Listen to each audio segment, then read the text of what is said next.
ಈಶ್ವರಃ ಪರಮಃ ಕೃಷ್ಣ ಸಚ್ಚಿದಾನಂದ ವಿಗ್ರಹ ಅನಾದಿರಾದಿರ್ಗೋವಿಂದ ಸರ್ವಕಾರಣ ಕಾರಣಂ. ಎಲ್ಲ ಕಾರಣಗಳಿಗೂ ಮೂಲ ಕಾರಣಕರ್ತನಾದ ಭಗವಂತನಿಗೆ ನಮಸ್ಕರಿಸುತ್ತಾ, ಎಲ್ಲ ಜೀವನ್ಮುಕ್ತ ಋಷಿಗಳ ಪಾದಗಳಿಗೆ ಪ್ರಣಾಮಗಳನ್ನು ಸಲ್ಲಿಸುತ್ತಾ, ಎಲ್ಲರ ಅಂತರಂಗಗಳಲ್ಲಿ ಅಂತರ್ಯಾಮಿಯಾಗಿ ನೆಲೆಸಿರುವ ದೈವಿ ಚೈತನ್ಯಕ್ಕೆ ವಂದಿಸುತ್ತಾ, ಸೋದರ ಸೋದರಿಯರೇ, ಇಂದು ನಮ್ಮ ಜನರಲ್ ಬಾಡಿ ಮೀಟಿಂಗ್ ಇದೆ. 5:15 ಜನರಲ್ ಬಾಡಿ ಮೀಟಿಂಗ್ ಸ್ಟಾರ್ಟ್ ಆಗುತ್ತೆ. ಅದಕ್ಕೆ ಮೊದಲು ಒಂದು ಸತ್ಸಂಗವನ್ನು ಇಲ್ಲಿ ಆಯೋಜಿಸಲಾಗಿದೆ. ಆ ಸತ್ಸಂಗದ ವಿಷಯ ಪುನರ್ಜನ್ಮಕ್ಕೆ ಹಲವು ನಿದರ್ಶನಗಳು ಅಂತ. ಪುನರ್ಜನ್ಮ ಸಿದ್ಧಾಂತ ಅನ್ನೋದು ನಮ್ಮ ಹಿಂದೂ ಧರ್ಮದಲ್ಲಿ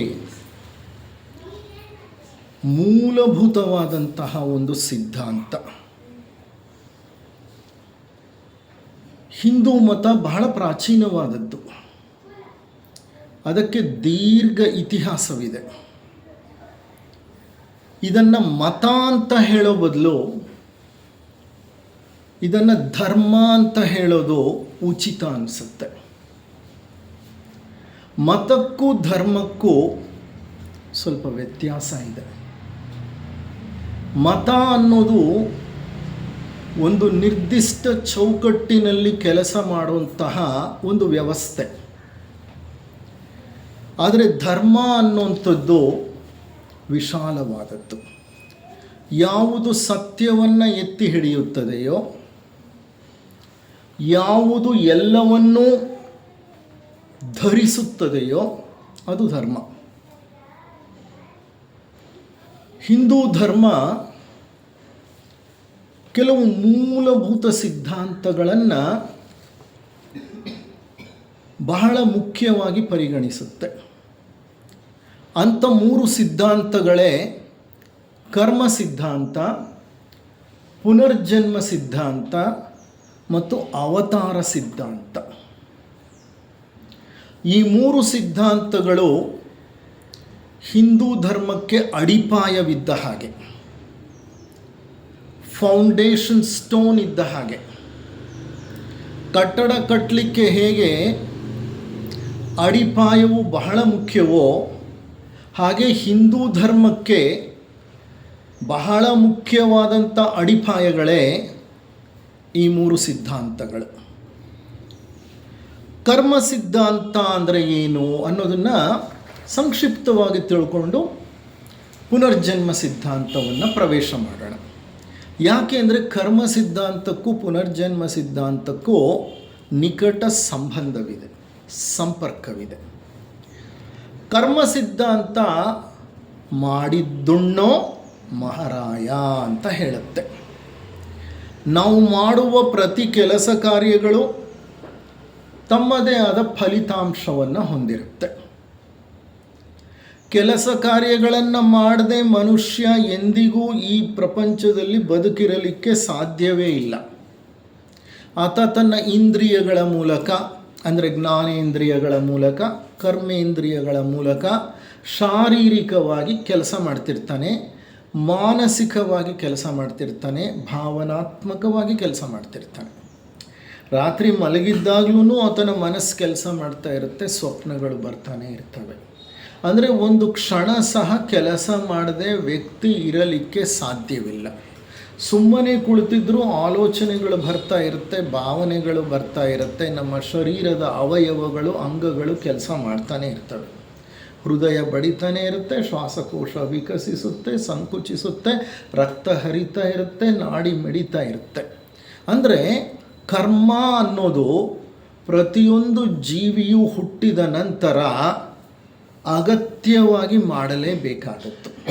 ಆದರೆ ಮಾಡುವ ಪ್ರತಿ ಕರ್ಮವು ತನ್ನದೇ ಆದ ಫಲಿತಾಂಶವನ್ನು ಹೊಂದಿರುತ್ತೆ.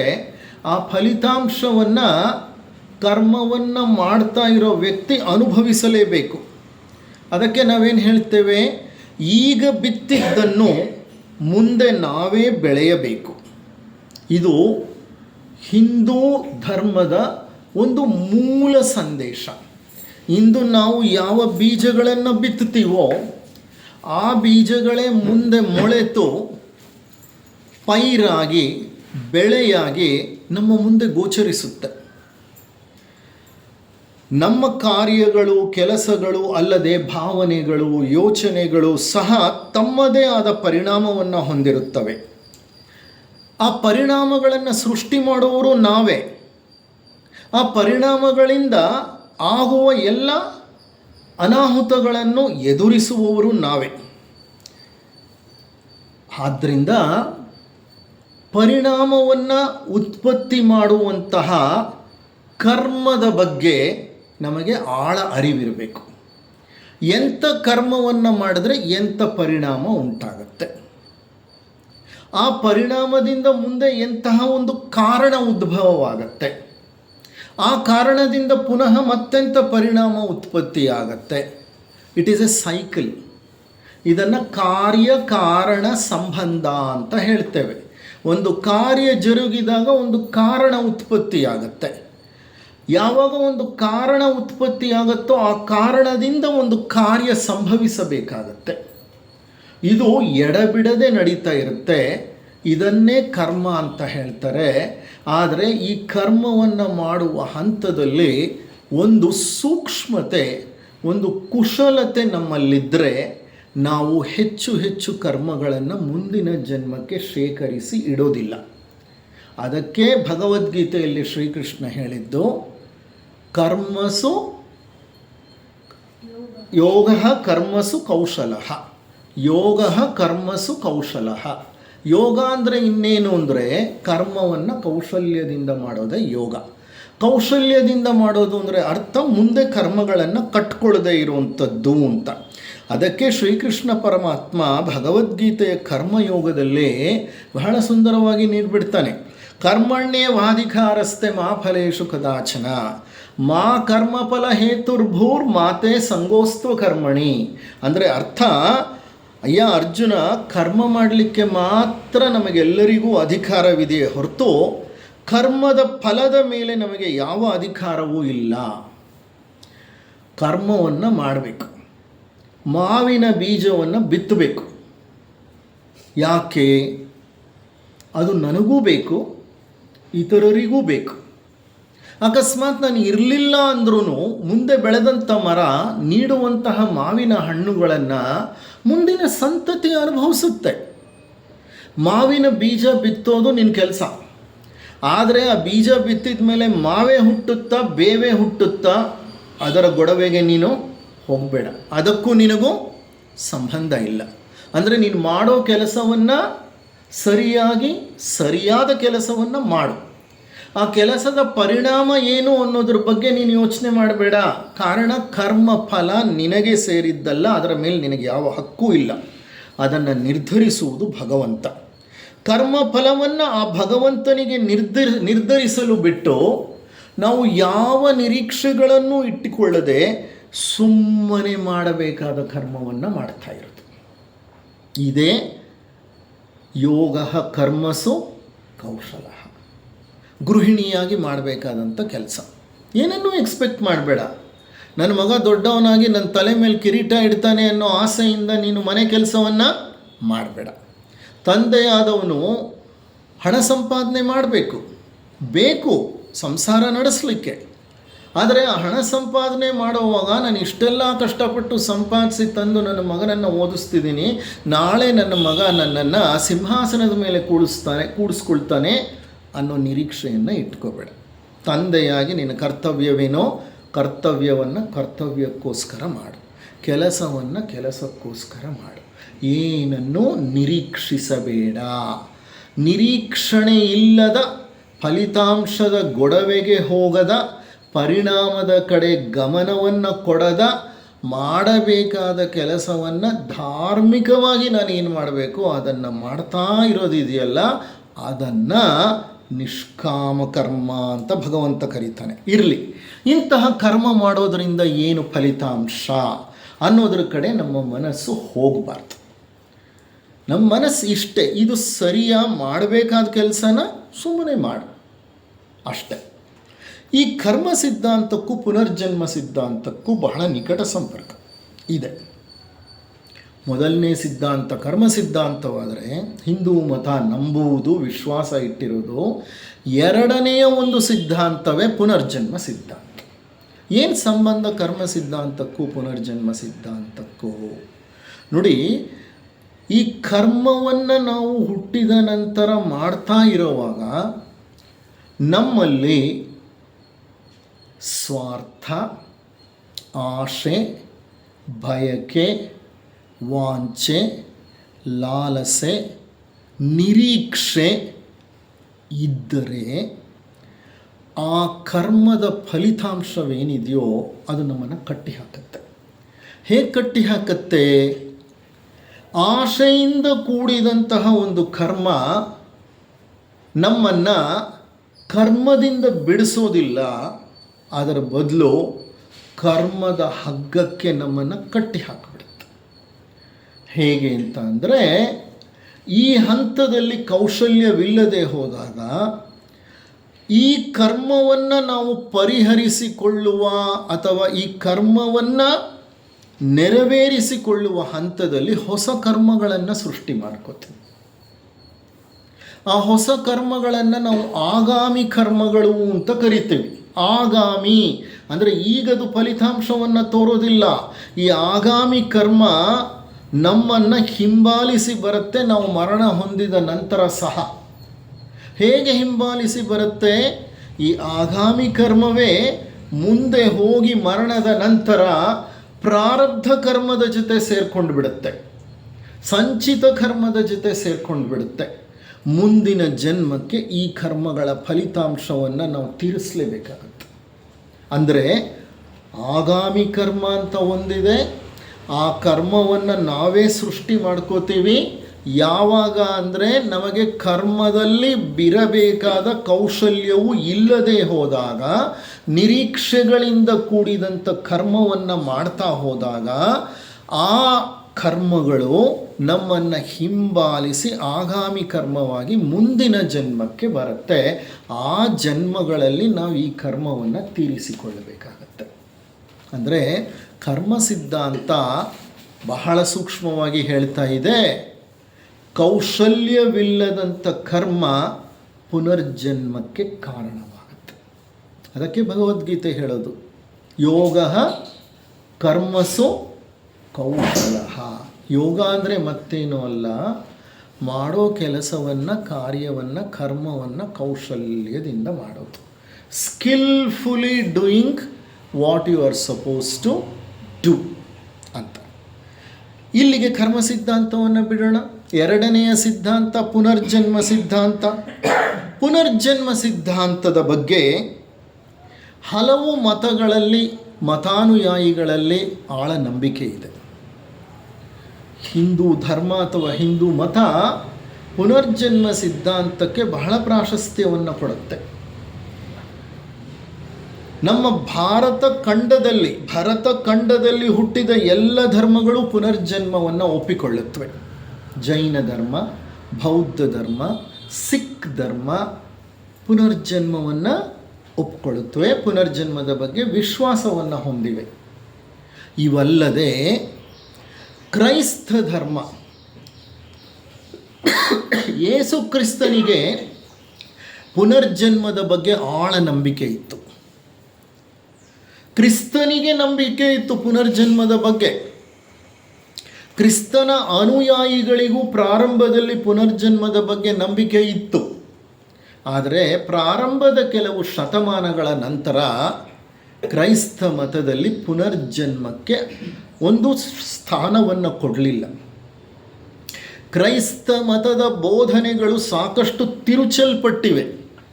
ತಿರುಚಲ್ಪಟ್ಟಿವೆ ಅಂದರೆ ಡಿಸ್ಟಾರ್ಟೆಡ್. ಕ್ರಿಸ್ತ ಕೊಟ್ಟ ಎಲ್ಲ ಬೋಧನೆಗಳು ಹೇಗಿತ್ತೋ ಹಾಗೆ ಇಲ್ಲ, ಸಾಕಷ್ಟು ಬದಲಾವಣೆ ಹೊಂದಿದೆ. ಅಂಥ ಬದಲಾವಣೆಗಳಲ್ಲಿ ಇದೂ ಒಂದು.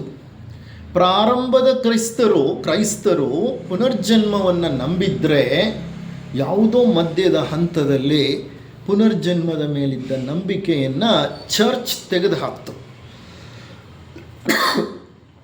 ಬೈಬಲ್ನಲ್ಲಿ ಬರುವಂಥ ಬೋಧನೆಗಳಲ್ಲಿ ಈ ಪುನರ್ಜನ್ಮಕ್ಕೆ ಸಂಬಂಧಪಟ್ಟ ಯಾವ ಸಂದೇಶಗಳಿತ್ತೋ ಅದನ್ನು ತೆಗೆದುಹಾಕ್ಬಿಟ್ರು. ಆದರೆ ಕ್ರೈಸ್ತ ಮತದ ಕೆಲವು ಉಪಶಾಖೆಗಳಲ್ಲಿ ಮತ್ತು ಶಾಖೆಗಳಲ್ಲಿ ಇವತ್ತಿಗೂ ಪುನರ್ಜನ್ಮವನ್ನು ನಂಬೋರಿದ್ದಾರೆ. ಎಲ್ಲ ಕ್ರೈಸ್ತ ಶಾಖೆಗಳು ನಂಬಲ್ಲ, ಕೆಲವು ಕ್ರೈಸ್ತ ಶಾಖೆಗಳು ಉಪಶಾಖೆಗಳು ಈಗಲೂ ಪುನರ್ಜನ್ಮವನ್ನು ನಂಬ್ತಾರವರು, ಆ ಪಂಗಡಕ್ಕೆ ಸೇರಿದವರು. ಇಸ್ಲಾಂ ಮತದಲ್ಲಿ ಪುನರ್ಜನ್ಮಕ್ಕೆ ಸ್ಥಾನವಿಲ್ಲ. ಅವರ ಪ್ರಕಾರ ಇರೋದು ಒಂದೇ ಜನ್ಮ. ಆ ಜನ್ಮ ಮುಗಿದ ನಂತರ ನಾವು ವರದಿಯನ್ನು ಒಪ್ಪಿಸಬೇಕು. ಜಡ್ಜ್ಮೆಂಟ್ ಡೇ ಅಂತ ಬರುತ್ತೆ, ಅಂದರೆ ತೀರ್ಪಿನ ದಿನ. ಆ ತೀರ್ಪಿನ ದಿನ ನಾನಿಲ್ಲೇನು ಮಾಡಿರ್ತೀನೋ, ಒಳ್ಳೆಯದೋ ಕೆಟ್ಟದೋ, ಅದಕ್ಕೆ ಫಲಿತಾಂಶವನ್ನು ಅಲ್ಲಿ ಪಡಿಬೇಕು. ಆ ಭಗವಂತನೇ ನಾವು ಮಾಡಿದ ಎಲ್ಲ ಕೆಲಸ ಕಾರ್ಯಗಳ ಪರಿಣಾಮಕ್ಕೆ ತೀರ್ಪನ್ನು ಕೊಡ್ತಾನೆ. ಒಂದೇ ಜನ್ಮ ಅಂತ ನಂಬ್ತಾರೆ ಇಸ್ಲಾಂ ಮತದವರು. ಆದರೆ ಸೂಫಿ ಪಂಗಡ ಅಂತ ಒಂದಿದೆ ಇಸ್ಲಾಂ ಮತದಲ್ಲಿ. ಆ ಸೂಫಿಗಳು ಮರುಹುಟ್ಟನ್ನು, ಮರುಜನ್ಮವನ್ನು ನಂಬ್ತಾರೆ. ಸಂತ ಶಿಶುನಾಳ ಶರೀಫರು ಸೂಫಿಗಳು, ಸಾಯಿಬಾಬಾರವರು, ಕಬೀರದಾಸರು, ಇವರೆಲ್ಲರೂ ಸೂಫಿ ಸಂತರು. ಈ ಸೂಫಿ ಸಂತರಲ್ಲಿ ಪುನರ್ಜನ್ಮದ ಬಗ್ಗೆ ಆಳ ನಂಬಿಕೆ ಇದೆ, ಅವರು ಒಪ್ಕೊಳ್ತಾರೆ ಅದನ್ನು. ಇದಲ್ಲದೆ ಯಹೂದ್ಯರು ಸಹ, ಎಲ್ಲ ಯಹೂದ್ಯರ ಶಾಖೆಗಳು ಒಪ್ಕೊಳ್ಳಲ್ಲ, ಕೆಲವು ಶಾಖೆಗಳಿದೆ. ಕಬ್ಬಾಲಿಸ್ಟಿಕ್ ಅನ್ನೋ ಒಂದು ಸೆಕ್ಟ್ ಇದೆ ಅವರಲ್ಲಿ. ಕಬ್ಬಾಲ ಅನ್ನುವಂಥದ್ದು ಯಹೂದ್ಯರ ಒಂದು ಧರ್ಮ ಗ್ರಂಥ. ಅದರಲ್ಲಿ ಕಬ್ಬಾಲಿಸ್ಟಿಕ್ ಅನ್ನೋ ಒಂದು ಸೆಕ್ಟ್ ಇದೆ ಅಥವಾ ಪಂಗಡವಿದೆ. ಅವರು ಪುನರ್ಜನ್ಮವನ್ನು ಒಪ್ಪಿಕೊಳ್ತಾರೆ. ಅಂದರೆ ಪುನರ್ಜನ್ಮದ ಮೇಲಿರುವಂಥ ವಿಶ್ವಾಸ ಒಂದು ಮತ ಅಥವಾ ಒಂದು ಧರ್ಮದಿಂದ ಮತ್ತೊಂದು ಧರ್ಮಕ್ಕೆ ಸ್ವಲ್ಪ ವ್ಯತ್ಯಾಸ ಇರುತ್ತೆ. ಕೆಲವರು ನಂಬ್ತಾರೆ, ಕೆಲವರು ನಂಬೋದಿಲ್ಲ. ಬೌದ್ಧ ಧರ್ಮ, ಜೈನ ಧರ್ಮ, ಸಿಖ್ ಧರ್ಮಗಳು ಪುನರ್ಜನ್ಮವನ್ನು ನಂಬ್ತವೆ. ಏನು ಹೇಳ್ತಾರಪ್ಪ ಅಂತಂದರೆ, ಭಗವದ್ಗೀತೆಯಲ್ಲಿ ಶ್ರೀಕೃಷ್ಣ ಹೇಳ್ತಾನೆ, ಆತ್ಮನೆಂಬ ಒಂದು ಶಾಶ್ವತ ತತ್ವವು ಮರಣದ ನಂತರ ಮೃತ ಶರೀರವನ್ನು ತ್ಯಜಿಸಿ ಉನ್ನತ ಲೋಕಗಳನ್ನು ತಲುಪಿ ತನ್ನ ಕರ್ಮಗಳಿಗೆ ಅನುಸಾರವಾಗಿ ಹಿಂತಿರುಗಿ ಮತ್ತೊಂದು ಶರೀರದಲ್ಲಿ ಸೇರುತ್ತದೆ ಅಥವಾ ಮತ್ತೊಂದು ಶರೀರವನ್ನು ಧರಿಸುತ್ತದೆ. ರೀಇನ್ಕಾರ್ನೇಷನ್ ಅಂದರೆ ಏನು? ರೀಇನ್ಕಾರ್ನೇಷನ್ ಅನ್ನೋದು ಇಂಗ್ಲೀಷ್ ಪದ ಪುನರ್ಜನ್ಮಕ್ಕೆ. ಅದು ಲ್ಯಾಟಿನ್ ಮೂಲದಿಂದ ಬಂದಿದೆ, ಲ್ಯಾಟಿನ್ ಭಾಷೆಯ ಮೂಲದಿಂದ. ರೀಇನ್ಕಾರ್ನೇಷನ್ ಅಂದರೆ ರೀಎಂಟ್ರಿಂಗ್ ಇಂಟು ಫ್ಲೆಶ್ ಅಂತ. ರೀಎಂಟ್ರಿಂಗ್ ಇಂಟು ಫ್ಲೆಶ್ ಅಂದರೆ ಮಾಂಸವನ್ನು ಮತ್ತೆ ಪ್ರವೇಶ ಮಾಡೋದು. ಮಾಂಸವನ್ನು ಮತ್ತೆ ಪ್ರವೇಶ ಮಾಡೋದು ಅಂದರೆ ಈ ಶರೀರ. ಈ ಶರೀರವನ್ನು ಮತ್ತೆ ಪ್ರವೇಶ ಮಾಡೋದನ್ನು ರೀಇನ್ಕಾರ್ನೇಷನ್ ಅಂತ ಲ್ಯಾಟಿನ್ ಭಾಷೆಯ ಪದವನ್ನು ತೆಗೆದುಕೊಂಡು ಇಂಗ್ಲೀಷ್ ಪದವನ್ನಾಗಿ ಅದನ್ನು ಮಾರ್ಪಡಿಸಿದ್ದಾರೆ. ರೀಎಂಟ್ರಿಂಗ್ ಇಂಟು ಫ್ಲೆಶ್ ಅಂದರೆ ಮಾಂಸವನ್ನು ಮತ್ತೆ ಪ್ರವೇಶ ಮಾಡೋದು ಅಂತ ಅಂದರೆ ಮರು ಹುಟ್ಟನ್ನು, ಮರು ಜನ್ಮವನ್ನು ಪಡೆಯೋದು, ಮತ್ತೊಂದು ಶರೀರದಲ್ಲಿ ಬಂದು ಸೇರಿಕೊಳ್ಳೋದು. ಯಾವುದದು ಸೇರಿಕೊಳ್ಳೋದು? ಹಾಗಾದರೆ ಶರೀರ ಒಂದು, ಆದರೆ ಶರೀರದ ಒಳಗಡೆ ಬಂದು ಸೇರಿಕೊಳ್ಳೋದು ಮತ್ತೊಂದು ಅಂತ ಆಯಿತು. ಅದು ಯಾವುದದು ಮತ್ತೊಂದು ಸೇರಿಕೊಳ್ಳೋದು? ಅದನ್ನೇ ಶ್ರೀಕೃಷ್ಣ ಪರಮಾತ್ಮ ಆತ್ಮ ಅಂತ ಹೇಳೋದು. ಅದನ್ನೇ ಒಂದು ಬ್ರಹ್ಮಜ್ಞಾನವನ್ನಾಗಿ ಬೋಧನೆಯನ್ನು ನೀಡಿರೋದು. ನಮ್ಮ ಪುರಾಣಗಳಲ್ಲಿ ಪುನರ್ಜನ್ಮಕ್ಕೆ ಸಂಬಂಧಪಟ್ಟ ಕೆಲವು ನಿದರ್ಶನಗಳು ಬರುತ್ತೆ. ಈಗ ತ್ರೇತಾಯುಗ ರಾಮಚಂದ್ರ ಹುಟ್ಟಿದ ಯುಗ, ಶ್ರೀರಾಮಚಂದ್ರ ಹುಟ್ಟಿ ಬದುಕಿ ಬಾಳಿದಂಥ ಯುಗ ತ್ರೇತಾಯುಗ. ಆ ನಂತರ ಬಂದದ್ದು ದ್ವಾಪರ ಯುಗ. ಅಲ್ಲಿ ಶ್ರೀಕೃಷ್ಣ ಪರಮಾತ್ಮನಾಗಿ ಆ ವಿಷ್ಣುವಿನ ಅಂಶವನ್ನು ಹೊಂದಿ ಶ್ರೀಕೃಷ್ಣ ಜನನವನ್ನು ಪಡೆದ. ತ್ರೇತಾಯುಗದ ನಂತರ ದ್ವಾಪರ ಯುಗ. ಈ ತ್ರೇತಾಯುಗದಲ್ಲಿ ಏನಾಗತ್ತೆ ಅಂತಂದರೆ ಒಂದು ಒಂದು ಒಂದು ಪ್ರಸಂಗ ಜರುಗತ್ತೆ. ಕೈಕೇಯಿಯ ಹಠದಿಂದ ರಾಮಚಂದ್ರ ಅಯೋಧ್ಯೆಯನ್ನು ಬಿಟ್ಟು ಹೋಗಬೇಕಾಯಿತು. ಕೌಸಲ್ಯ ಮಾತೆಗೆ ಪುತ್ರ ವಿಯೋಗ ಬಂತು. ಎಷ್ಟು ವರ್ಷಗಳ ಕಾಲ? 14 ವರ್ಷಗಳ ಕಾಲ ತನ್ನ ಪ್ರೀತಿಯ ಮಗನಿಂದ ಅಗಲಿರಬೇಕಾಯಿತು ಕೌಸಲ್ಯ. ಯಾರು ಮಾಡಿದಂತಹ ಒಂದು ಕರ್ಮ ಅದೋ ಅದನ್ನು ಕೈಕೇಯಿ ಕಾರಣವಾಗ್ತಾಳೆ ಅದಕ್ಕೆ. ಈಗ ಈ ಕೈಕೇಯಿ ಮತ್ತು ಕೌಸಲ್ಯರ ನಡುವೆ ಒಂದು ಕರ್ಮ ಸಂಬಂಧ ಏರ್ಪಾಟಾಗುತ್ತೆ. ಈ ಕರ್ಮವನ್ನು ಅವರಿಬ್ಬರು ತೀರಿಸಲೇಬೇಕು. ಹೇಗೆ ತೀರಿಸ್ತಾರೆ? ದ್ವಾಪರ ಯುಗದಲ್ಲಿ ಕೌಸಲ್ಯ ದೇವಕಿಯಾಗಿ ಹುಟ್ಟುತ್ತಾಳೆ. ಕೈಕೇಯಿ ದೇವಕಿಯಾಗಿ ಹುಟ್ಟುತ್ತಾಳೆ. ಕೌಸಲ್ಯ ಯಶೋದೆಯಾಗಿ ಹುಟ್ಟುತ್ತಾಳೆ. ಈಗ ದೇವಕಿಯ ಹೊಟ್ಟೆಯಲ್ಲಿ ಶ್ರೀಕೃಷ್ಣ ಹುಟ್ಟಿದ್ರೂ ವಸುದೇವ ಶ್ರೀಕೃಷ್ಣನನ್ನು ಕರ್ಕೊಂಡು ಹೋಗಿ ಏನು ಮಾಡ್ತಾನೆ? ಗೋಕುಲದಲ್ಲಿ ಬಿಟ್ಟು ಬಂದುಬಿಡ್ತಾನೆ. ದೇವಕಿ ಕೈಕೇಯಿ 14 ವರ್ಷ ಆಗೋ ತನಕ ಶ್ರೀಕೃಷ್ಣ ಪರಮಾತ್ಮ ಗೋಕುಲದಲ್ಲಿ ಬೆಳೀತಾನೆ. 14 ವರ್ಷದ ನಂತರ ಶ್ರೀಕೃಷ್ಣ ಮಥುರೆಗೆ ಬಂದು ಕಂಸನನ್ನು ವಧೆ ಮಾಡ್ತಾನೆ. ಕಂಸನನ್ನು ವಧೆ ಮಾಡಿ ಸೆರೆಮನೆಯಿಂದ ಕೈಕೇಯಿಯನ್ನು ವಸುದೇವರನ್ನು ತಾನೇ ಹೋಗಿ ಸೆರೆಮನೆಯಿಂದ ಬಿಡಿಸ್ಕೊಂಡು ಬರ್ತಾನೆ. ಕೃಷ್ಣನನ್ನು ಕಂಡ ದೇವಕಿ ಕೇಳ್ತಾಳೆ ಕೃಷ್ಣನನ್ನು, ಶ್ರೀಕೃಷ್ಣ ನೀನು ಪರಮಾತ್ಮ, ಇಷ್ಟು ವರ್ಷ ಯಾಕೆ ಕಾಯಬೇಕಾಗಿತ್ತು ನಿನ್ನ ತಂದೆ ತಾಯಿಯರನ್ನು ಸೆರೆಮನೆಯಿಂದ ಬಿಡಿಸ್ಲಿಕ್ಕೆ? ಮೊದಲೇ ಬಂದು ಬಿಡಿಸ್ಬೋದಾಗಿತ್ತಲ್ಲ ಅಂತ. ಆಗ ಕೃಷ್ಣ ನಕ್ಕು ಹೇಳ್ತಾನೆ, ಅಮ್ಮ ದೇವಕಿ, ಕರ್ಮ ನಿಯಮವನ್ನು ತಪ್ಪಿಸಲಿಕ್ಕೆ ನನ್ನಿಂದಲೂ ಸಾಧ್ಯ ಇಲ್ಲ. ನೀ ಯಾಕೆ ತ್ರೇತಾಯುಗದಲ್ಲಿ ನನ್ನನ್ನು 14 ವರ್ಷಗಳ ಕಾಲ ಕಾಡಿಗೆ ಕಳುಹಿಸಿ ಕೌಸಲ್ಯ ಮಾತೆಗೆ 14 ವರ್ಷ ಪುತ್ರ ವಿಯೋಗವನ್ನು ಮಾಡಿದೆ?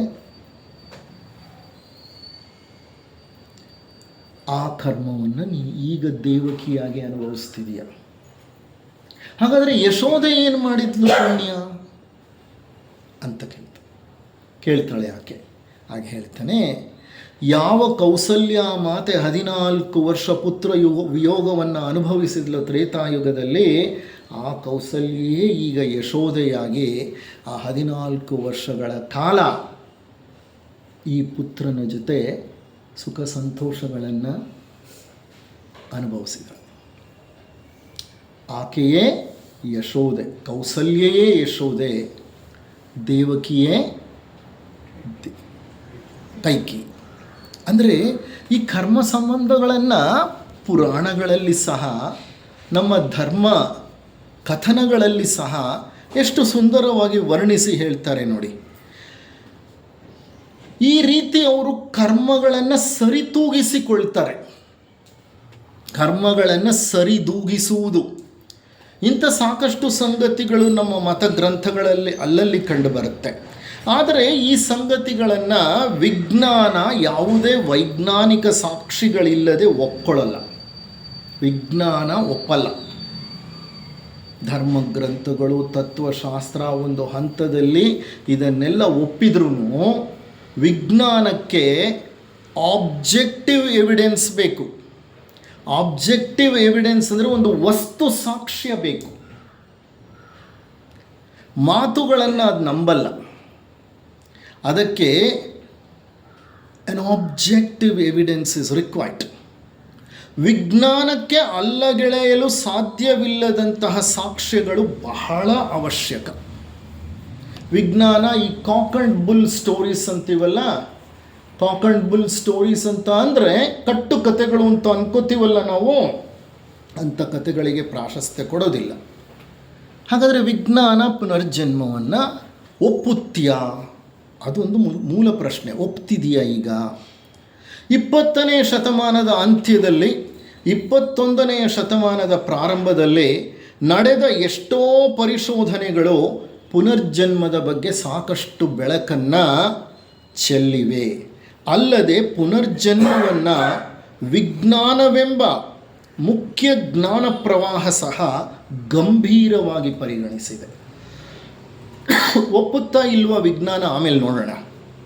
ಆದರೆ ಮೊದಲಿನ ಥರ ವಿಜ್ಞಾನ ಪುನರ್ಜನ್ಮ ಅಂದ ತಕ್ಷಣ ಇದಕ್ಕೂ ನಮಗೂ ಸಂಬಂಧ ಇಲ್ಲ, ಇವೆಲ್ಲ ಕಾಕ್ ಆ್ಯಂಡ್ ಬುಲ್ ಸ್ಟೋರೀಸ್ ಅಂತ ತಳ್ಳಿ ಹಾಕ್ತಾ ಇಲ್ಲ.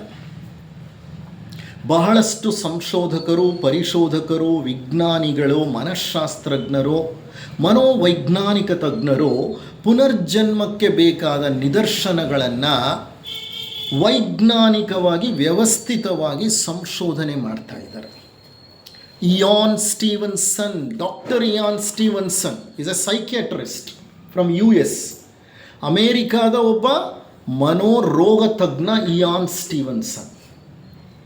ಆತನ ಜೊತೆ ಎಡ್ಗರ್ ಕೇಸಿ, ಟ್ರೆಡ್ಸ್ ಹಾರ್ಡೋ, ಕುಬ್ಲರ್ ರಾಸ್ ಮತ್ತು ರೇಮಂಡ್ ಮೂಡಿ ಇವರೆಲ್ಲ ದೊಡ್ಡ ವಿಜ್ಞಾನಿಗಳು, ಮನಃಶಾಸ್ತ್ರಜ್ಞರು. ಇವರೆಲ್ಲ ಪುನರ್ಜನ್ಮದ ಬಗ್ಗೆ ಸಾಕಷ್ಟು ಸಂಶೋಧನೆಗಳನ್ನು ನಡೆಸಿದ್ದಾರೆ. ವಿಜ್ಞಾನಿಗಳು, ಕರ್ಮಯೋಗಿಗಳು ಯಾವುದೋ ಒಂದು ವಿಷಯದ ಬಗ್ಗೆ ಸಂಶೋಧನೆ ಪ್ರಾರಂಭ ಮಾಡಿದ್ರೆ ಜೀವನ ಎಲ್ಲ ಆ ವಿಷಯವನ್ನು, ವಿಚಾರವನ್ನು, ಅದರಲ್ಲಿರುವ ಸತ್ಯವನ್ನು ಹುಡುಕ್ತಾ ಜೀವನ ಕಳೆದು ಬಿಡ್ತಾರೆ ಅವರು. ಮಹಾನ್ ಕರ್ಮಯೋಗಿಗಳು. ಈ ವಿಜ್ಞಾನಿಗಳು, ನಾ ಈಗ ಹೇಳಿದ್ನಲ್ಲ, ಎಲ್ಲ ವಿಜ್ಞಾನಿಗಳು ಪುನರ್ಜನ್ಮಕ್ಕೆ ಸಂಬಂಧಪಟ್ಟ ಹಾಗೆ ಸಾಕಷ್ಟು ವೈಜ್ಞಾನಿಕ ಸಂಶೋಧನೆಗಳನ್ನು ನಡೆಸಿ ಕೇಸ್ ಸ್ಟಡಿಗಳನ್ನು ಪ್ರಕಟಿಸಿದರು. ಕೇಸ್ ಸ್ಟಡಿಗಳು ಅಂತ ಅಂದರೆ ಪುನರ್ಜನ್ಮಕ್ಕೆ ಸಾಕ್ಷ್ಯವನ್ನು ನೀಡುವಂತಹ ಸಾಕಷ್ಟು ಪ್ರಕರಣಗಳನ್ನು ಹಂಚಿಕೊಂಡಿದ್ದಾರೆ ಸಾಮಾನ್ಯ ಜನರ ಒಂದು ಲಾಭಕ್ಕೋಸ್ಕರ. ಅವರು ತಾವು ಕಂಡ ಸತ್ಯವನ್ನು ತಮ್ಮದೇ ಮಾತುಗಳಲ್ಲಿ ತಿಳಿಸಿ ಹೇಳ್ತಾರೆ. ನಾನೀಗ ವೈಜ್ಞಾನಿಕವಾಗಿ ಯಾವ ಸಾಕ್ಷ್ಯಗಳಿದೆ ಅನ್ನೋದನ್ನು ಕೆಲವು ನಿಮ್ಮ ಮುಂದೆ ಇಡ್ತೇನೆ.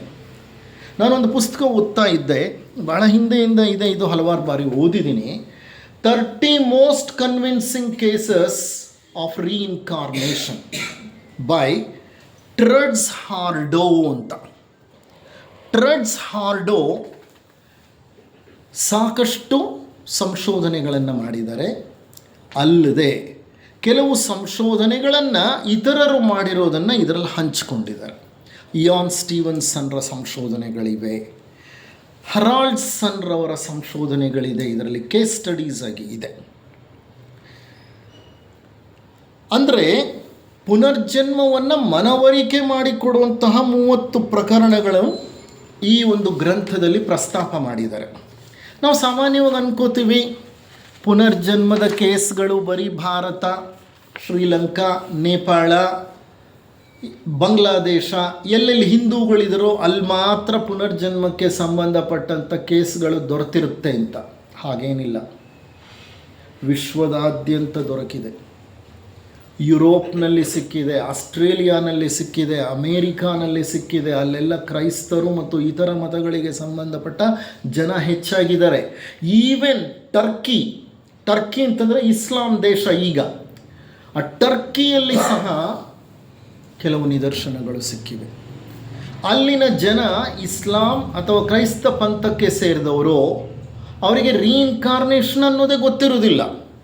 ಪುನರ್ಜನ್ಮದ ಬಗ್ಗೆ ಅವರಿಗೆ ಪರಿಕಲ್ಪನೆಯೇ ಇಲ್ಲ. ಆ concept is not there in the religion. ಆ ಜನರಿಗೆ ಚಿಕ್ಕ ವಯಸ್ಸಿನಿಂದಲೂ ಆ ಪರಿಕಲ್ಪನೆಯೇ ಇರೋಲ್ಲ. ನಮ್ಮಲ್ಲಿನ ಥರ ಅಲ್ಲ. ನಾವೇನಾದರೂ ಒಂದು ಕೆಲಸ ಮಾಡಬೇಕಂದ್ರೆ ಯೋಚನೆ ಮಾಡ್ತೀವಿ, ಇದು ಒಳ್ಳೇದಾಗತ್ತಾ ಕೆಟ್ಟದಾಗತ್ತಾ, ಇದನ್ನು ನನ್ನ ಕರ್ಮ ಸುತ್ತಕೊಳ್ಳುತ್ತಾ ಇದೋ ಇಲ್ವಾ ಯೋಚನೆ ಮಾಡ್ತೀವಿ. ನಾನು ಮತ್ತೆ ಹುಟ್ಟು ಬರಬೇಕಾಗತ್ತೇನೋ ಈ ಕರ್ಮಗಳನ್ನು ಹೊತ್ಕೊಂಡು ಅಂತ.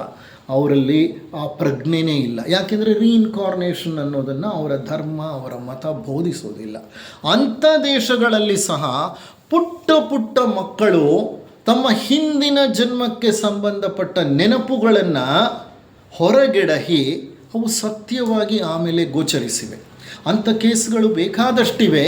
ಇದರಲ್ಲಿ ಟ್ರೆಡ್ಸ್ ಹಾರ್ಡೋ 30 ಕೇಸ್ಗಳನ್ನು ಹೇಳ್ತಾರೆ. ಅದರಲ್ಲಿ ಕೆಲವು ಕೇಸ್ಗಳನ್ನು ನಾನು ನಿಮ್ಮ ಮುಂದೆ ಇಡಲಿಕ್ಕೆ ಪ್ರಯತ್ನ ಪಡ್ತೇನೆ. ಪ್ರಕರಣ 1, ಕೇಸ್ ಸ್ಟಡಿ ನಂಬರ್ 1. ಭಾರತೀಯ ಮೂಲದ ಪ್ರಾಧ್ಯಾಪಕರಾದ doctor H.N. Banerjee, Ian Stevenson ಮತ್ತು ಹೆರಾಲ್ಡ್ ಸನ್ ರವರಂತೆ ಪ್ರಸಿದ್ಧ ಸಂಶೋಧಕರಾಗಿದ್ದರು. ಇವರು ಭಾರತೀಯ ಮೂಲದ ವ್ಯಕ್ತಿ ಡಾಕ್ಟರ್ H.N. ಬ್ಯಾನರ್ಜಿ. ಅವರು ಸಹ ಪುನರ್ಜನ್ಮಕ್ಕೆ ಸಂಬಂಧಪಟ್ಟ ಹಾಗೆ ಇಯಾನ್ ಸ್ಟೀವನ್ಸನ್ ಮತ್ತು ಹೆರಾಲ್ಡ್ ಸನ್ ರವರ ಥರ ಪ್ರಸಿದ್ಧವಾದ ವಿಜ್ಞಾನಿ. ಅಮೇರಿಕಾ ದೇಶದಲ್ಲಿ ಪುನರ್ಜನ್ಮಕ್ಕೆ ನಿದರ್ಶನವಾಗಿ ಒಂದು ಪ್ರಕರಣವನ್ನು ವೈಜ್ಞಾನಿಕವಾಗಿ ಸಂಶೋಧಿಸಿ ಜನರ ಬೆಳಕಿಗೆ ತಂದರು ಮತ್ತು ಪ್ರಸಿದ್ಧರಾದರು. ಅಮೇರಿಕಾದಲ್ಲಿ ಒಂದು ಕೇಸ್ ಕಂಡು ಹಿಡಿದರು ಪುನರ್ಜನ್ಮಕ್ಕೆ ಸಂಬಂಧಪಟ್ಟ ಹಾಗೆ. ಆ ಪ್ರಕರಣವನ್ನು ಜೋ ವಿಲ್ಕಿ ಕೇಸ್ ಎಂದು ಕರೆಯುತ್ತಾರೆ. ಜೋ ವಿಲ್ಕಿ ಕೇಸ್ ಅಂತಲೇ ಅದನ್ನು ಕರೀತಾರೆ ರೀಇನ್ಕಾರ್ನೇಷನ್ ಲಿಟ್ರೇಚರಲ್ಲಿ. ಅಮೇರಿಕಾದಲ್ಲಿ ಅಯೋವಾ ಅನ್ನುವಂಥ ಒಂದು ನಗರ ಇದೆ. ಈ ಅಯೋವಾ ನಗರದಲ್ಲಿ ಒಂದು 3 ವರ್ಷದ ಹೆಣ್ಣು ಮಗು ಇದ್ದಕ್ಕಿದ್ದಂತೆ ತನ್ನ ತಂದೆ ತಾಯಿಗಳಿಗೆ ಹೇಳ್ತಾಳೆ. 3 ವರ್ಷದ ಮಗು ಇನ್ನೆಷ್ಟರ ಮಟ್ಟಿಗೆ ಸಾಮಾನ್ಯ ಜ್ಞಾನವಾಗಲಿ ಪ್ರಾಪಂಚಿಕ ಪರಿಜ್ಞಾನವಾಗಲಿ ಇರಬಹುದು. ಆ 3 ವರ್ಷದ ಪುಟ್ಟ ಬಾಲಕಿ ಇದ್ದಕ್ಕಿದ್ದಾಗ ಒಂದು ದಿವಸ ಹೇಳ್ತಾಳೆ, ನನ್ನನ್ನು ಜೋ ವಿಲ್ಕಿ ಎಂದು ಕರೀತಾ ಇದ್ದರು. ಅಪ್ಪ ಅಮ್ಮಂಗೆ ಆಶ್ಚರ್ಯ ಆಗುತ್ತೆ, ಏನು ಮಾತನಾಡ್ತಿದ್ದೀಯ ನೀನು? ಇಲ್ಲ, ನನ್ನನ್ನು ಜೋ ವಿಲ್ಕಿ ಅಂತ ಎಲ್ಲರೂ ಕರೀತಾ ಇದ್ದರು. ಆಕೆ ಕೆಥೋಲಿಕ್ ಕ್ರೈಸ್ತ ಸಂಪ್ರದಾಯಸ್ಥಳಾಗಿದ್ಲು. ಅವ್ರ ಮನೆಯಲ್ಲಿ ಪುನರ್ಜನ್ಮದ ವಿಚಾರವಾಗಲಿ ಸಂಗತಿ ಆಗಲಿ ಎಂದೂ ಯಾರೂ ಪ್ರಸ್ತಾಪವೇ ಮಾಡಿರಲಿಲ್ಲ. ಅಲ್ಲದೆ ಆ ಸಂಗತಿ ಅವರ ಮತದಲ್ಲಿ ನಿಷೇಧಕ್ಕೆ ಒಳಗಾಗಿತ್ತು. ಗೊತ್ತೇ ಇಲ್ಲ ಆಕೆಗೆ, ಪುನರ್ಜನ್ಮ ಅನ್ನೋ ವಿಷಯನೇ ಬಂದಿಲ್ಲ ಆಕೆ. ಅಂತಹ ಕುಟುಂಬದಲ್ಲಿ ಈ 3 ವರ್ಷದ ಮಗು ತನ್ನನ್ನು ಹಿಂದಿನ ಜನ್ಮದಲ್ಲಿ ಜೋ ವಿಲ್ಕಿ ಅಂತ ಕರೀತಾ ಇದ್ದರು. ಅಲ್ಲದೆ ನಾನೊಬ್ಬ ಗಂಡಸಾಗಿದ್ದೆ, ನನಗೆ ಶೈಲಾ ಅನ್ನೋಂಥ ಒಬ್ಬ ಹೆಂಡತಿ ಇದ್ಲು. ನಾವಿಬ್ಬರು 20 ಜುಲೈ 1975ರಲ್ಲಿ ಇಲಿನಾಯ್ ನಗರದ ಬ್ರೂಕ್ ಫೀಲ್ಡ್ನಲ್ಲಿ ಮೋಟಾರು ಬೈಕಿನ ವಾಹನ ಅಪಘಾತದಲ್ಲಿ ಸಾವಿಗೀಡಾದೆವು. She will tell date also, month also, place also. ನಾವು ಗಂಡ ಹೆಂಡ್ತೀರು. ನಾನು ಗಂಡಸು, ಜೋ ವಿಲ್ಕಿ ಅಂತ ನನ್ನ ಹೆಸರು. ನನ್ನ ಹೆಂಡತಿ ಹೆಸರು ಶೈಲಾ ಅಂತ. ನಾವಿಬ್ಬರು ಮೋಟಾರ್ ಬೈಕ್ನಲ್ಲಿ ಕೂತ್ಕೊಂಡು ಇಲಿನಾಯ್ ನಗರದಲ್ಲಿ ಬ್ರೂಕ್ ಫೀಲ್ಡ್ನ ಬಳಿ ಹೋಗ್ತಾ ಇದ್ವಿ. ಹೆದ್ದಾರಿಯಲ್ಲಿ ದೊಡ್ಡ ಆಕ್ಸಿಡೆಂಟ್ ಆಗಿ ನಾವಿಬ್ಬರು ಸತ್ತು ಹೋದ್ವಿ. ಅವ್ರ ತಂದೆ ತಾಯಿಗೆ ಇದನ್ನೆಲ್ಲ ನಂಬಲಿಕ್ಕೆ ಆಗ್ತಾ ಇಲ್ಲ. ಯಾಕೆಂದರೆ ಅವರಲ್ಲಿ ಪುನರ್ಜನ್ಮದ ಬಗ್ಗೆ ನಂಬಿಕೆ ಇಲ್ಲ, ಆತ್ಮನ ಪ್ರಯಾಣದ ಬಗ್ಗೆ ನಂಬಿಕೆ ಇಲ್ಲ. ಅವ್ರ ಪ್ರಕಾರ ಒಂದೇ ಜನ್ಮ, ಆ ಜನ್ಮ ಮುಗಿದ ಮೇಲೆ ಜಡ್ಜ್ಮೆಂಟ್ ಡೇ, ಅಲ್ಲಿಗೆ ನರಕ ಅಥವಾ ಸ್ವರ್ಗ ಪ್ರಾಪ್ತಿ ಆಗೋಯ್ತು, 2ರಲ್ಲೊಂದು. ಈ ಪುಟ್ಟ ಮಗು ಹೇಗೆ ಮಾತನಾಡ್ತಿದ್ದಾಳೆ ಈ ವಿಷಯ? ಆಕೆಗೆ ಯಾರು ಈ ಥರ ಎಲ್ಲ ಹೇಳ್ತಾರೆ ಅಂತ ಅವರು ಚಿಂತನೆ ನಡೆಸ್ತಿರೋವಾಗ ಈ ವಿಷಯ ಬ್ಯಾನರ್ಜಿಯವರಿಗೆ ತಿಳಿಯಿತು. ಅವರು ಆ ಮಗುವಿನ ಮನೆಗೆ ಬಂದು ಪೋಷಕರ ಒಪ್ಪಿಗೆ ಪಡೆದು ಆ ಮಗುವಿನ ಬಳಿ ಕುಳಿತು ವ್ಯಕ್ತಿಗತವಾಗಿ ಮಾತನಾಡಿ ಆಕೆ ಹೇಳಿದ ಎಲ್ಲ ವಿಷಯಗಳನ್ನು ವ್ಯವಸ್ಥಿತವಾಗಿ ಬರೆದುಕೊಂಡರು. ನೋಡಿ, ಇಂಥ ವೈಜ್ಞಾನಿಕ ಸಂಶೋಧನೆಗಳು ನಡೆಯುವಾಗ ಡಾಕ್ಯುಮೆಂಟೇಷನ್ ಈಸ್ ಇಂಪಾರ್ಟೆಂಟ್. ಡಾಕ್ಯುಮೆಂಟೇಷನ್ ಅಂದರೆ ಆ ಮಗುವಿನ ಬಳಿ ಕುಳಿತುಕೊಂಡು ಈ ವಿಜ್ಞಾನಿಯಾದ ಬ್ಯಾನರ್ಜಿಯವರು ಮಾತನಾಡಿದ್ರು. ಇವರು ಕೇಳಿದ ಪ್ರಶ್ನೆ ಏನು, ಆಕೆ ಹೇಳಿದ ಉತ್ತರವೇನು, ಅದನ್ನೆಲ್ಲ ಡಾಕ್ಯುಮೆಂಟ್ ಮಾಡಿಕೊಂಡ್ರು. ಯಾವತ್ತು ಹೇಳಿದ್ದು, ಯಾವ ಸಮಯದಲ್ಲಿ ಹೇಳಿದ್ದು, ಯಾವ ಪ್ರಶ್ನೆ ಆದಮೇಲೆ ಯಾವ ಪ್ರಶ್ನೆ ಬಂತು, ಯಾವ ಪ್ರಶ್ನೆಗೆ ಯಾವ ಉತ್ತರ ಆಕೆ ಕೊಟ್ಟಲು, ಆಕೆಯ ಮಾತುಗಳಲ್ಲೇ ಬರಿಬೇಕು, ಆಕೆಯ ಪದಗಳಲ್ಲೇ ಬರಿಬೇಕು. ಅದನ್ನು ನಾವು ಟ್ರಾನ್ಸ್ಲೇಟ್ ಮಾಡೋ ಹಾಗಿಲ್ಲ, ಭಾವಾನುವಾದ ಮಾಡೋ ಹಾಗಿಲ್ಲ, ವರ್ಬ್ಯಾಟಿಂಗ್ ಬರಿಬೇಕು. ಯಾಕೆಂದರೆ ಇದು ಸಂಶೋಧನೆಯಲ್ಲಿ ನಾವು ಭಾವಾನುವಾದ ಮಾಡೋವಾಗ ನಮಗೆ ತಿಳಿದಂಗೆ ನಾವು ಭಾವಾನುವಾದ ಮಾಡ್ತಂದ್ರೆ ಇಂಟರ್ಪ್ರಿಟೇಷನ್ ರಾಂಗ್ ಆಗಿಬಿಡುತ್ತೆ. ವ್ಯವಸ್ಥಿತವಾಗಿ ಡಾಕ್ಯುಮೆಂಟ್ ಮಾಡ್ಕೋಬೇಕು. ಇವರೆಲ್ಲ ಬರ್ಕೊಂಡ್ರು. ಆ ನಂತರ ಬ್ಯಾನರ್ಜಿಯವರಿಗೆ ಮಿತ್ರರೊಬ್ಬರಿದ್ದರು. ಅವರ ಹೆಸರು ಡಾಕ್ಟರ್ ಏಡ್ರಿಯನ್ ಫಿಂಕಲ್ಸ್ಟೈನ್ ಅಂತ. ಅವರು ಚಿಕಾಗೋ ನಗರದಲ್ಲಿ ವಾಸ ಮಾಡ್ತಿದ್ದರು. ಡಾಕ್ಟರ್ ಏಡ್ರಿಯನ್ ಬ್ಯಾನರ್ಜಿಯವರ ಮಿತ್ರ. ಇಲಿನಾಯ್ ಚಿಕಾಗೋನ ಹತ್ರನೇ ಇದೆ. ಅದಕ್ಕೆ ಅವರೇನು ಮಾಡಿದ್ರು, ತಮ್ಮ ಮಿತ್ರರಾದಂತಹ ಏಡ್ರಿಯನ್ರಿಗೆ ಫೋನ್ ಮಾಡಿ ಹೇಳಿದ್ರು, ನೋಡಿ ನನಗೆ ಒಂದು ಮಾಹಿತಿ ಬೇಕು. ಏನು ಮಾಹಿತಿ ಅಂತಂದರೆ, ಇಂಥ ವ್ಯಕ್ತಿಗಳು, ಅವ್ರ ಹೆಸರು ಏನಂತ ಅಂದರೆ ಇದು ಏನು ಹೆಸರು, ಜೋ ವಿಲ್ಕಿ ಮತ್ತು ಶೈಲಾ. ಇಬ್ಬರಿಗೆ ಸಂಬಂಧಪಟ್ಟಂಥ ಯಾವುದಾದರೂ ಪೊಲೀಸ್ ದಾಖಲೆಗಳಿದೆಯಾ ನೋಡಿ. ಅವರು ಇಲಿನಾಯ್ ನಗರಕ್ಕೆ ಸೇರಿದವರು, ರೆಸಿಡೆಂಟ್ಸ್ ಆಫ್ ಇಲಿನಾಯ್ ಅಂತ. ಸರಿ, ಏಡ್ರಿಯನ್ರು ಪೊಲೀಸ್ ಸ್ಟೇಷನ್ಗೆ ಹೋಗಿ ಕಡತಗಳನ್ನು ಅಂದರೆ ಫೈಲ್ಗಳನ್ನು ತೆಗೆಸಿ ನೋಡ್ತಾರೆ. ಅವರಿಗೆ ಆಶ್ಚರ್ಯ ಆಗತ್ತೆ. ಇವ್ರು ಕೇಳ್ತಾ ಇರುವಂಥ ವ್ಯಕ್ತಿಗಳು ಅವ್ರಿಗೂ ಹೇಳಿಲ್ಲ ಇದನ್ನೆಲ್ಲ. ಇವ್ರಿಗೆ ಸಂಬಂಧಪಟ್ಟ ದಾಖಲೆಗಳು ನೋಡಿ. ಸತ್ತು ಹೋಗಿದಾರಲ್ಲ ಇವ್ರ ವಿಷಯ ಕೇಳ್ತಿದ್ದಾರಲ್ಲ, ಸತ್ತು ಹೋಗಾಗಲೇ 5 ವರ್ಷ 6 ವರ್ಷ ಆಗಿದೆಯಲ್ಲ ಅನ್ನೋ ಥರ ಅವರಲ್ಲೊಂದು ಪ್ರಶ್ನೆ ಬಂತು. ಆಮೇಲೆ ಫೋನ್ ಮಾಡಿ ಹೇಳ್ತಾರೆ, ಹೌದು, ಜೋಸೆಫ್ ವಿಲ್ಕ್ ಅಥವಾ ಜೋ ವಿಲ್ಕ್ ಮತ್ತು ಅವರ ಹೆಂಡತಿ ಶೈಲಾ ಇಲಿನಾಯ್ಸ್ನ ಬ್ರೂಕ್ ಫೀಲ್ಡ್ನ ನಿವಾಸಿಗಳು. ತಮ್ಮ ಹೋಂಡಾ ಮೋಟಾರ್ ಬೈಕ್ನ ಮೇಲೆ ಹೋಗುತ್ತಿದ್ದಾಗ 20 ಜುಲೈ 1975 ಸಂಜೆ 5:33ಕ್ಕೆ ಹೆದ್ದಾರಿಯಲ್ಲಿ ಅಪಘಾತವಾಗಿ ಮರಣ ಹೊಂದಿದ್ದಾರೆ ಎಂದು ಕಡತ ತಿಳಿಸುತ್ತದೆ. ಫೈಲಲ್ಲಿ ಕೂಡ ಇದು ಡಾಕ್ಯುಮೆಂಟ್ ಆಗಿದೆ. 5 ವರ್ಷದ ಹಿಂದೆ ಇವರಿಬ್ಬರು ಮರಣ ಹೊಂದಿದ್ದಾರೆ, ಬ್ರೂಕ್ ಫೀಲ್ಡ್ನಲ್ಲೇ ಮರಣ ಹೊಂದಿದ್ದಾರೆ. ಅವರಿಬ್ಬರು ಗಂಡ ಹೆಂಡತಿ, ಇಲಿನಾಯ್ ನಗರಕ್ಕೆ ಸೇರಿದವರು. ಇದನ್ನು ಈ ಮಗು ಹೇಗೆ ಹೇಳುತ್ತೆ? ಈ ಮಗು ಇರೋದೇ ದೂರದ ಇನ್ನೊಂದು ಅಯೋವಾ ನಗರದಲ್ಲಿ. ಇರಲಿ ನೋಡಿ, ಇಷ್ಟೆಲ್ಲ ಎವಿಡೆನ್ಸ್ ಸಿಕ್ಕಿದ್ರೂ ಬಹಳಷ್ಟು ಜನ ವಿಜ್ಞಾನಿಗಳಾಗಲಿ ವೈಜ್ಞಾನಿಕ ಮನೋಧರ್ಮವನ್ನು ಹೊಂದಿರೋರಾಗಲಿ ಅಷ್ಟು ಸುಲಭ ಒಪ್ಕೊಳ್ಳಲ್ಲ ಇದನ್ನೆಲ್ಲ. ಅಲ್ಲಗೆಳಿತಾರೆ. ಅಲ್ಲಗೆಳೆಯಲಿಕ್ಕೆ ಸಾಧ್ಯವಾಗದ ಸಾಕ್ಷ್ಯ ಸಿಕ್ಕೋ ತನಕ ಅದನ್ನು ಒಪ್ಕೊಳ್ಳಲ್ಲ. ಅದು ವಿಜ್ಞಾನಿಗಳ ಸ್ವಭಾವ.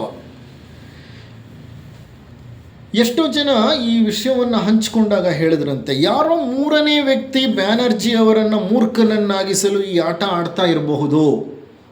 ಯಾರೋ ಇನ್ನೊಬ್ಬರು ಥರ್ಡ್ ಪಾರ್ಟಿ ಬ್ಯಾನರ್ಜಿ ಅವರನ್ನು ಮೂರ್ಖನನ್ನಾಗಿಸಲು, to make a fool out of him, ಇದನ್ನೆಲ್ಲ ಸೃಷ್ಟಿ ಮಾಡಿರ್ಬೋದು. ಈ ಅಪಘಾತ ಆಕಸ್ಮಿಕ ಮರಣದ ವಿಷಯ ಮೊದಲೇ ತಿಳಿದಿರೋ ಯಾರೋ ವ್ಯಕ್ತಿ ಆ 3 ವರ್ಷದ ಹುಡುಗಿಗೆ ಹೇಳಿಕೊಟ್ಟಿರಬಹುದು. ಹೇಳಿಕೊಟ್ಟು ಈ ಒಂದು ಚೇಷ್ಟೆ ಮಾಡಿಸ್ತಿರಬಹುದು.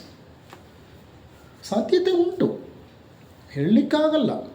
ಅದಕ್ಕೆ ವಿಜ್ಞಾನ ಎಂಥ ಸಾಕ್ಷ್ಯ ಕೇಳುತ್ತೆ, what cannot be disproved, what becomes an eminent evidence ಅಂತ ಎವಿಡೆನ್ಸ್ ಬೇಕು ಅಂತ ಹೇಳುತ್ತೆ ವಿಜ್ಞಾನ.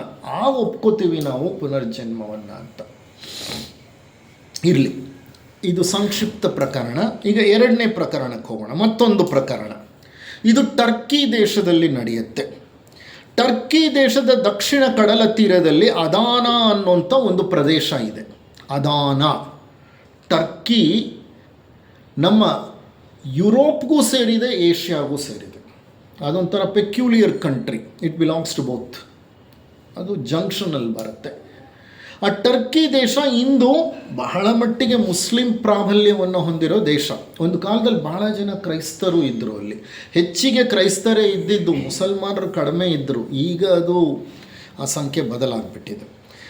ಈ ಟರ್ಕಿ ದೇಶದ ದಕ್ಷಿಣ ಕಡಲ ತೀರದಲ್ಲಿ ಅದಾನ ಅನ್ನುವಂಥ ಊರಿದೆ. ಆ ಅದಾನ ಪ್ರದೇಶದಲ್ಲಿ ಮೆಹಮಟ್ ಅನ್ನುವಂತಹ ಒಬ್ಬ ವ್ಯಕ್ತಿ ತನ್ನ ಕುಟುಂಬದೊಡನೆ ವಾಸ ಮಾಡ್ತಿದ್ದ. ಆತನಿಗೆ ಒಂದು 2 ವರ್ಷದ ಮಗ ಇದ್ದ. ಆ ಮಗ ಒಂದು ದಿವಸ, 2 ವರ್ಷ ಕಳೆದಿದೆ, ಆರಾಮಾಗಿದ್ದ ಆ ಹುಡುಗ. ಇದ್ದಕ್ಕಿದ್ದಾಗ ಒಂದು ದಿವಸ ಹೀಗೆ ಹೇಳ್ತಾನೆ, ಅಪ್ಪ, ನಾನಿನ್ನು ಇಲ್ಲಿರಲಿಕ್ಕೆ ಬಯಸೋದಿಲ್ಲ. ನಾನು ನನ್ನ ಮನೆಗೆ ನನ್ನ ಮಕ್ಕಳ ಬಳಿಗೆ ಹಿಂತಿರುಗಬೇಕು. ಅದೇ 2 ವರ್ಷದ ಮಗು. ನಾನು ನನ್ನ ಮನೆಗೆ ನನ್ನ ಮಕ್ಕಳ ಹತ್ರ ವಾಪಸ್ ಹೋಗಬೇಕು. ಆಗ ಮೆಹಮೆಟ್ಗೆ ಇವನೇನು ಹಿಂಗೆ ಮಾತನಾಡ್ತಾನೆ ಅಂದ್ಬಿಟ್ಟು ಅವನ ಕಡೆ ತಿರುಗಿ ಹೇಳ್ತಾನೆ. ಅವನ ಹೆಸರು, ಆ ಮಗು ಹೆಸರು ಇಸ್ಮಾಯಿಲ್. ಅವನ ಆ ರೀತಿ ಮಾತನಾಡಿದಾಗ ಆಶ್ಚರ್ಯವಾಗಿ ಹೇಳ್ತಾನೆ, ಹೇ ಇಸ್ಮಾಯಿಲ್, ಈಗ ನೀನು ನನಗೆ ಏನೋ ಹೇಳಿದೆ ಅಲ್ವಾ, ಅದನ್ನು ಮತ್ತೆ ವಿವರಿಸು ಅಂತಾನೆ. ಆಗ ಆ ಮಗು ಹೇಳುತ್ತೆ, ನನ್ನನ್ನು ಇಸ್ಮಾಯಿಲ್ ಅಂತ ಇನ್ನೊಂದು ಸಲ ಕರಿಬೇಡ, ನನ್ನ ಹೆಸರು ಅಬೈಟ್, ನನ್ನ ಹೆಸರು ಅಬೈಟ್ ಅಂತ. ಅವನ ತಂದೆಗೆ ಆಶ್ಚರ್ಯ ಆಗಿಬಿಡುತ್ತೆ. ಆಶ್ಚರ್ಯ ಆಗಿ ಕುತೂಹಲನೂ ಉಂಟಾಗುತ್ತೆ. ಇದ್ಯಾಕೆ ಹೀಗೆ ಮಾತನಾಡ್ತಿದ್ದಾನೆ ಈ ಮಗು ಅಂತ. ನಿನಗೆ ಯಾರು ಹೇಳಿಕೊಟ್ರೋ ಈ ಅಸಂಬದ್ಧವಾಗಿ ಮಾತುಗಳನ್ನಾಡಲಿಕ್ಕೆ ಅಂತ. ಆಗ ಆ ಮಗು ಹೇಳುತ್ತೆ, ನನ್ನ ಹೆಸರು ಅಬೈಟ್ ಸುಜಲ್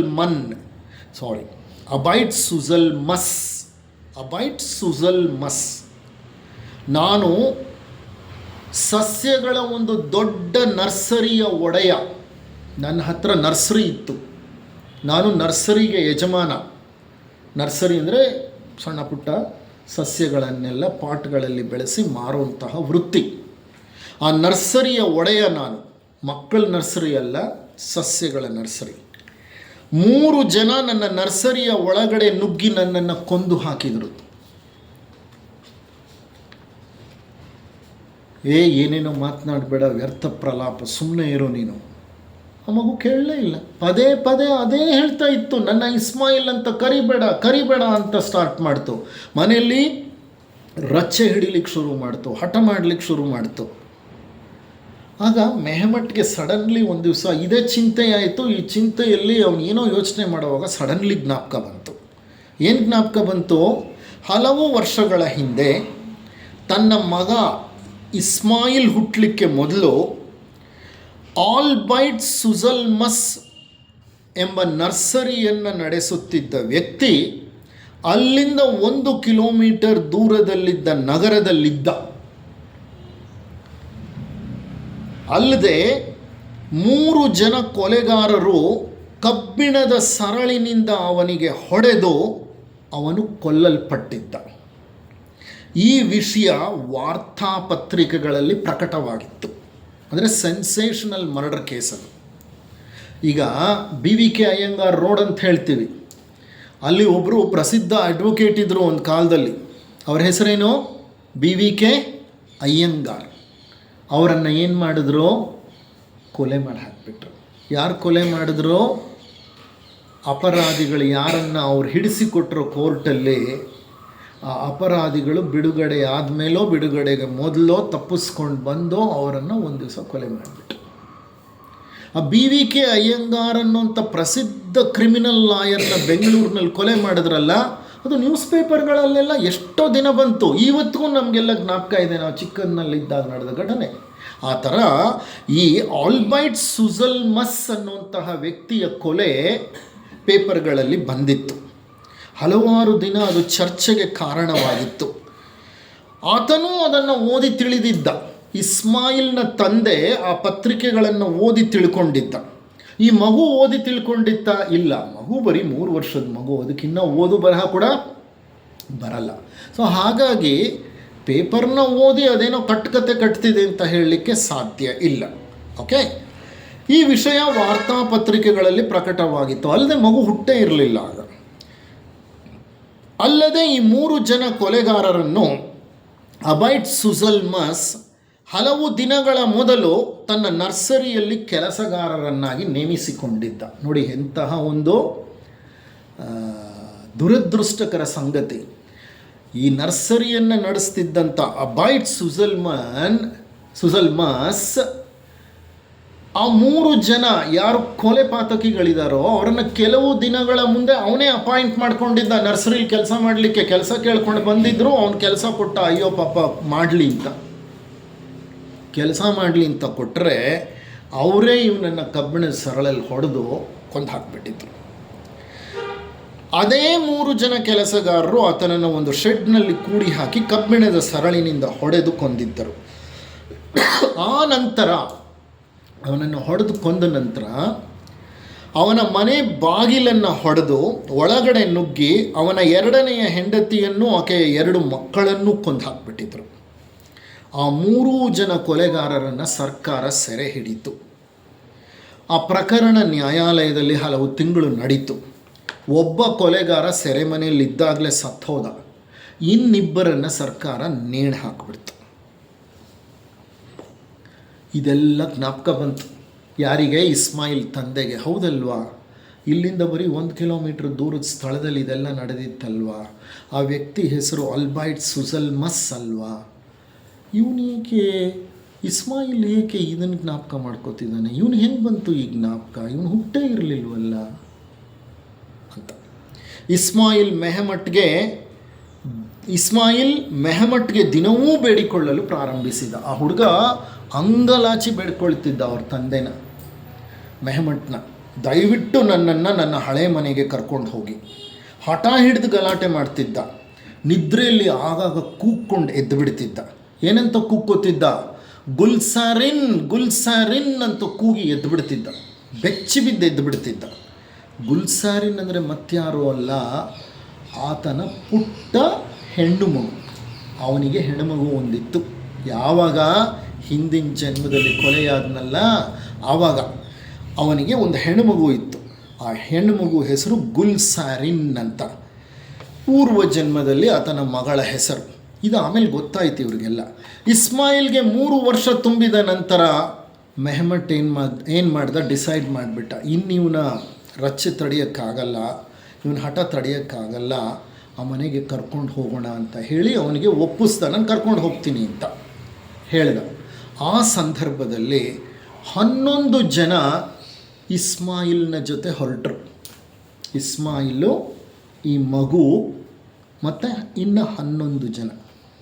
ಮೊದಲೇ ಇಸ್ಮಾಯಿಲ್ ಹೇಳಿದ್ದ, ಯಾರೂ ನನಗೆ ನನ್ನ ಮನೆ ತೋರಿಸಕೂಡದು, ನನಗೆ ನನ್ನ ಮನೆ ಗೊತ್ತು, ನೀವು ನನ್ನನ್ನು ಆ ಪ್ರದೇಶಕ್ಕೆ ಕರ್ಕೊಂಡು ಹೋಗಿ, ಅಷ್ಟು ಸಾಕು, ನನ್ನ ಊರಿಗೆ ಕರ್ಕೊಂಡು ಹೋಗಿ. ಆತನ ಜೊತೆ ಇದ್ದ ಸಂಗಡಿಗರು ಊರನ್ನು ತಲುಪಿದ ಮೇಲೆ ಏನು ಮಾಡಿದ್ರು? 11 ಜನ ಇದ್ರಲ್ಲ, ಒಬ್ಬೊಬ್ಬರು ಒಂದೊಂದು ರೀತಿ ಇವನನ್ನು ದಿಕ್ಕು ತಪ್ಪಿಸ್ಲಿಕ್ಕೆ ಪ್ರಯತ್ನ ಪಟ್ಟರು. ಆ ಕಡೆ ರಸ್ತೆ, ಈ ಕಡೆ ರಸ್ತೆ, ಏನೇನೋ ಆ ದಿಕ್ಕು ಈ ದಿಕ್ಕು ಅಂತ ಹೇಳಿಕೊಂಡು ಬಹಳ ಅವನಿಗೆ ಕನ್ಫ್ಯೂಸ್ ಮಾಡಿದ್ರು. ಎಷ್ಟೇ ದಿಕ್ಕು ತಪ್ಪಿಸ್ಲಿಕ್ಕೆ ಪ್ರಯತ್ನ ಪಟ್ಟರು, ಗೊಂದಲ ಉಂಟು ಮಾಡಲಿಕ್ಕೆ ಪ್ರಯತ್ನ ಪಟ್ಟರು, ಆತ ನೇರವಾಗಿ ದಾಪುಗಾಲುಗಳನ್ನು ಹಾಕ್ಕೊಂಡು ತನ್ನ ಹಿಂದಿನ ಜನ್ಮದ ಮನೆಯ ಬಳಿಗೆ ಸರಾಗವಾಗಿ ನಡೆದು ಬಂದು ನಿಂತ್ಕೊಂಡ. ಈಗ ನಾವು ಬೆಂಗಳೂರಲ್ಲಿ ವಾಸ ಮಾಡ್ತಿದ್ದೀವಿ, ನಮಗೆ ಬೆಂಗಳೂರು ಪರಿಚಿತ. ಎಲ್ಲಿ ಬಿಟ್ಟರು ನಾವು ರಸ್ತೆ ಹುಡ್ಕೊಂಡು ಬರ್ತೀವಿ. ನಾವು ಹೇಗೆ ನಡ್ಕೊಂಡು ಬರ್ತೀವೋ ಆ ಥರ ಹೊಸದಾಗಿ ಒಬ್ಬೊಬ್ಬ ವ್ಯಕ್ತಿ ಬಂತು ಅಂದರೆ ಹುಡ್ಕೊಂಡು ಬರಲಿಕ್ಕಾಗತ್ತಾ? ಎಷ್ಟು ಕನ್ಫ್ಯೂಷನಲ್ಲಿರ್ತಾನೆ, ಎಷ್ಟು ಜನರನ್ನು ಕೇಳಬೇಕಾಗತ್ತೆ. 3 ವರ್ಷದ ಈ ಮಗು ಸೀದಾ ನಡ್ಕೊಂಡು ಬಂದು ಆ ಮನೆ ಮುಂದೆ ನಿಂತ್ಕೊಳ್ತು.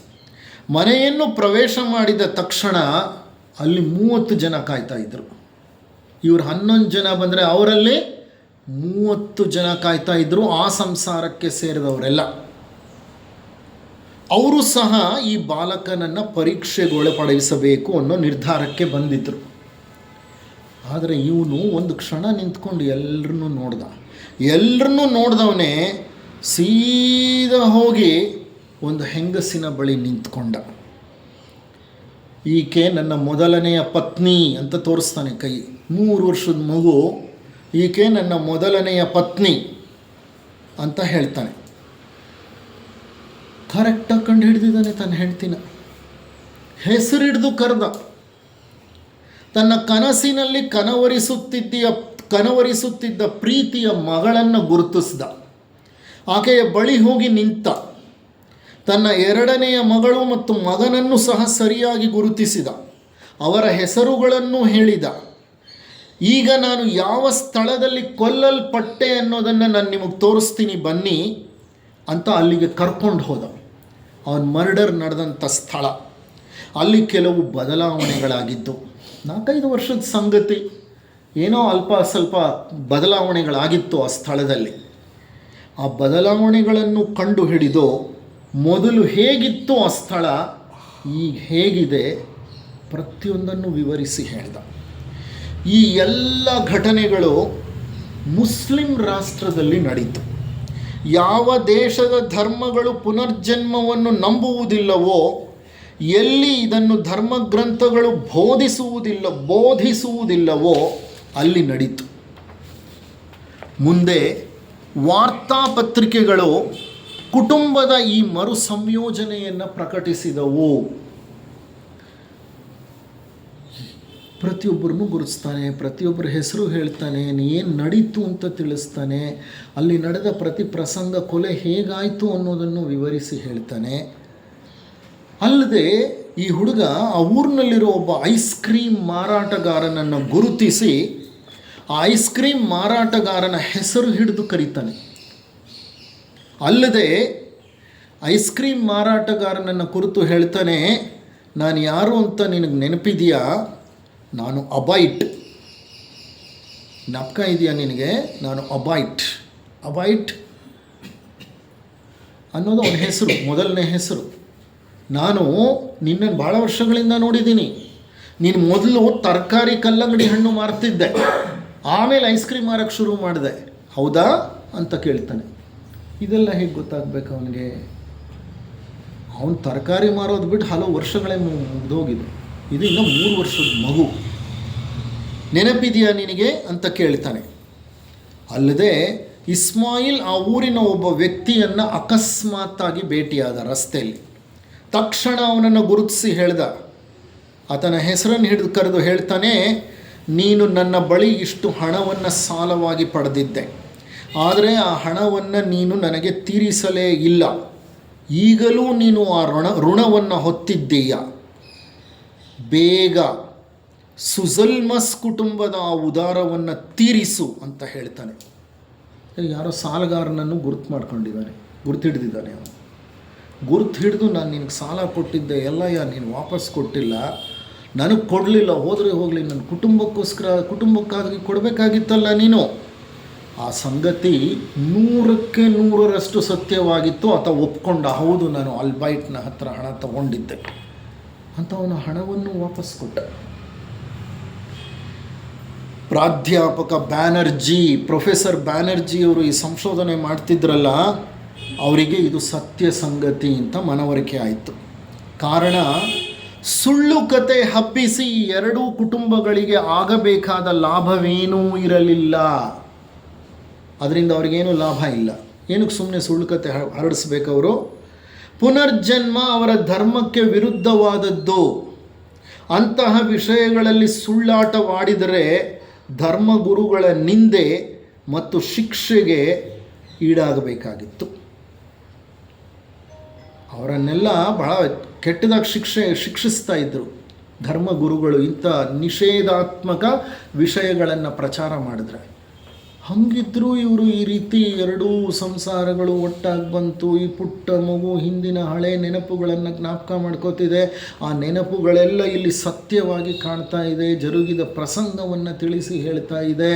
ತನ್ನ ಮನೆಯನ್ನು ಕಂಡು ಹಿಡಿದಿದೆ. ಹಲವಾರು ವ್ಯಕ್ತಿಗಳನ್ನು ಗುರುತಿಸಿದೆ. ಇನ್ನು ಇದಕ್ಕಿಂತ ಸಾಕ್ಷ್ಯ ಏನು ಬೇಕು? ವಿಜ್ಞಾನಕ್ಕೆ ಇಷ್ಟು ಸಾಕ್ಷ್ಯ ಸಾಕಾಗಲ್ಲ. ವಿಜ್ಞಾನ it wants objective proof, not subjective proof. ಇಲ್ಲಿಗೆ ಇದನ್ನು ನಿಲ್ಲಿಸೋಣ. ಇಂತಹ ಒಂದು 2 ಕೇಸ್ಗಳನ್ನ ನಿಮ್ಮ ಜೊತೆ ಡಿಸ್ಕಸ್ ಮಾಡಿದ್ದೀನಿ. ಬೇಕಾದಷ್ಟು ಕೇಸ್ ಸ್ಟಡೀಸ್ ಇದೆ. ಮುಂದಿನ ಹಂತದಲ್ಲಿ ಮುಂದಿನ ತಿಂಗಳು ನನ್ನ ಒಂದು ಲೆಕ್ಚರ್ ಇದ್ದಾಗ ಇದನ್ನೇ ಮುಂದುವರಿಸ್ತೀನಿ. ಹಲವು